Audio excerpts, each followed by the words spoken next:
একটি ছোট্ট বিড়াল, অনেক কিউট দেখতে। তার কোনো পরিচয় ছিল না, সে কোথায় থাকে বা কি করে। সে একটা সময় ভীষণ মন খারাপ হয়ে চিন্তা করে আর মন খারাপ করে কান্না করতে শুরু করলো। তার প্রচুর পরিমাণ ক্ষুধা, কারণ তার পকেটে কোনোই টাকা ছিল না। কিন্তু সে হার মানেনি।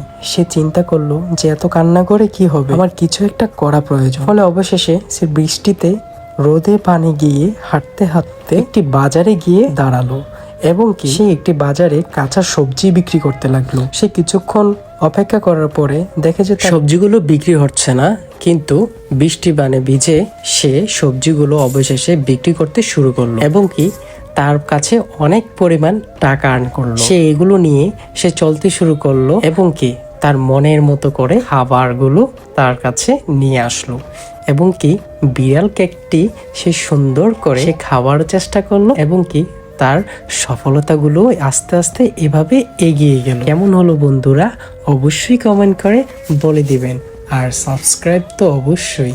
Thank you.